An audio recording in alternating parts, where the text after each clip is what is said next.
Hello student, स्वागत है आप सभी का एक बार फिर से हमारे इस ऑफिशियल यूट्यूब चैनल में जिसका नाम है एसोल सॉल्यूशन। मैं चंदन कुमार हाजिर हूँ आप सभी के सामने अपनी एक और नई वीडियो के साथ। तो गाइस, आज के इस नई वीडियो में हम बात करेंगे उन सभी स्टूडेंट्स के लिए जो स्कूल ऑफ ओपन लर्निंग के स्टूडेंट्स हैं, या फिर वे एनसी वेब के स्टूडेंट्स हैं, या फिर वे सभी स्टूडेंट्स टीयू में रेगुलर कॉलेज के स्टूडेंट्स हैं और वो अब अपने एग्ज़ाम्स की तैयारी करेंगे, क्योंकि दिल्ली यूनिवर्सिटी की ओर से आप सभी के लिए जो है आपकी टेंटेटिव डेट शीट रिलीज़ कर दी गई है। अभी बहुत सारे स्टूडेंट्स ऐसे हैं जिन्होंने अपने एडमिशन को लिया भी नहीं है, या बहुत सारे स्टूडेंट्स ऐसे हैं जिन्होंने अपने एडमिशन को ले लिया है। तो भाई, एग्ज़ाम तो आपके टाइम से होना ही है, चाहे आपने एडमिशन ले लिया हो या ना लिया हो, या फिर आप आगे कराने वाले हो। तो यहाँ पर हम बात करेंगे अपने आज क्लास 1 पॉलिटिकल साइंस की, क्योंकि इसके अंदर हम आपके सिलेबस को डिस्कस करने वाले हैं। आप सभी को पता है कि नई एजुकेशन पॉलिसी आई है, उसके तहत आपके सिलेबस के अंदर कुछ नया तब्दील भी हुआ है। पुराना तो है लेकिन कुछ नया भी है। ये बुक की ही पीडीएफ है जो आपके स्कूल से आपको मिलने वाली है, यानी स्कूल ऑफ ओपन लर्निंग की ओर से आपको या दिल्ली यूनिवर्सिटी की ओर से आपको मिलने वाली है। ये राजनीतिक विज्ञान जो आपका सब्जेक्ट है, पॉलिटिकल साइंस, उसके अंदर राजनीतिक सिद्धांत का परिचय, यानी इंग्लिश में हम बात करें तो इंट्रोडक्शन टू पॉलिटिकल थ्योरी, ये सब्जेक्ट आप पढ़ने वाले हो। और ये आप सभी का सिलेबस जो कि हम डिस्कस करेंगे, क्योंकि ये एक इंट्रोडक्शन वीडियो है, इसमें ओनली हम सिलेबस डिस्कस करेंगे।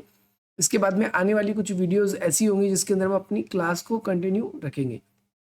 तो यहाँ पर आपके अनुक्रम दिए गए, आपके 3 यूनिट है, आपको 3 यूनिट में आपको ये पढ़ाया जाएगा। सबसे पहली बात तो राजनीतिक सिद्धांत है क्या, what is political theory, what do you mean by political theory, आप इस तरीके से भी कह सकते हो।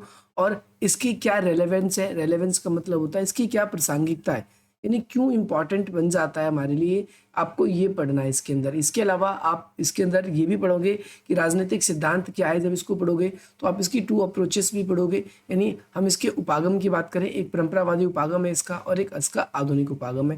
यानी राजनीतिक सिद्धांत की जो क्लासिकल अप्रोच है वो क्या कहती है और मॉडर्न अप्रोच जो है वो क्या कहती है, आपको ये भी इसके अंदर पढ़ना है। जो आपसे पेपर में क्वेश्चन ऐसे भी पूछा जा सकता है कि राजनीतिक सिद्धांत जो है वो हमारे लिए महत्वपूर्ण क्यों है, हमें उसे क्यों पढ़ना चाहिए, हमें इसको पढ़ने की आवश्यकता क्यों है, वर्तमान समय में इसकी प्रासंगिकता है या नहीं, तो इसको बताइए। तो ये क्वेश्चन इस तरीके से आपसे कुछ पूछे जा सकते हैं। सेकंड यूनिट ये भी इंपॉर्टेंट है, इसमें आपके कई टॉपिक्स जैसे स्वतंत्रता, समानता, न्याय और अधिकार, इन चारों को कंपाइल करा गया है। सबसे पहले स्वतंत्रता क्या है, स्वतंत्रता का क्या अर्थ है। इसके बाद में अभिव्यक्ति की स्वतंत्रता क्या है, आपको ये पढ़ना है अच्छे तरीके से। इसके बाद में आप सभी को स्वतंत्रता की 2 अवधारणा, एक तो सकारात्मक अवधारणा और दूसरी आप सभी को स्वतंत्रता की जो है नकारात्मक अवधारणा, इसके बारे में भी आपको पढ़ना है। सेकंड चीज़ आपका इक्वालिटी आ जाएगी। इक्वालिटी में सबसे पहले आप पढ़ोगे कि इक्वालिटी होती क्या है।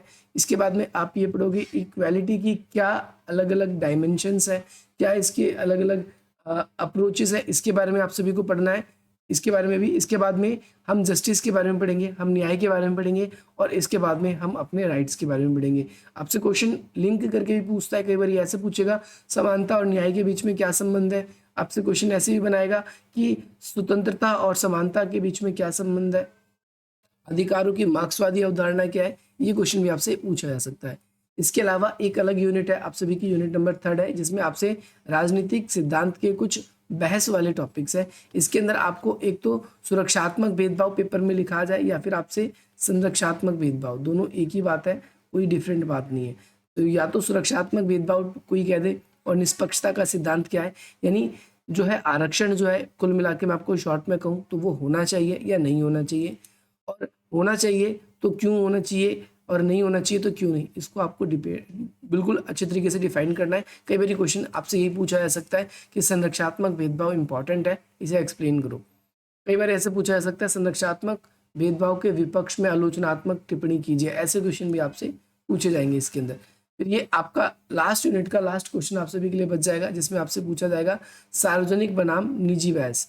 सार्वजनिक का मतलब होता है जिसमें हम बात करते हैं ऐसी बहस जो कि आप कहेगा कि भाई जिसमें सरकारी हस्तक्षेप होना चाहिए या नहीं होना चाहिए। इसके बाद में नारीवाद के बारे में भी आपसे, या सेंसरशिप के बारे में, यानी सरकार का किस हद तक आपकी निजी लाइफ में या जो चीज़ें हैं उसके अंदर सरकार को किस हद तक हस्तक्षेप करना चाहिए या नहीं करना चाहिए, ये टॉपिक इससे रिलेटेड कुल मिलाकर है। तो ये पूरा का पूरा सिलेबस है, इसके अंदर हमको इन सब चीज़ों के बारे में पढ़ना है, लेकिन डीप से पढ़ना है। तो ये तो एक इंट्रोडक्शन वीडियो रही। बाकी आपके जो भी टॉपिक्स होंगे, जैसे राजनीतिक सिद्धांत क्या है, इस टॉपिक को अगर आप देखोगे तो सबसे पहले राजनीतिक सिद्धांत का क्या अर्थ है, इस टॉपिक को हमको पढ़ के क्या सीख मिलेगी, तो इसको हम फिर एक एक चीज़ को हम डिटेल्स वाइज पढ़ेंगे, बिल्कुल एक एक चीज़ को अच्छे तरीके से समझने का प्रयास करेंगे। बाकी आप सभी के लिए जो इंट्रोडक्शन वीडियो थी वो यही थी। बाकी आप सभी को हम अपनी तरफ से कोशिश करेंगे कि इससे भी कराएं, जो स्कूल का स्टडी मटेरियल है। बाकी हमारी तरफ से जो भी क्लासेस होंगी वो भी आप सभी के लिए कराई जाएंगी। बाकी मिलता हम आप सभी से अपनी अगली वीडियो में। जय हिंद, जय भारत।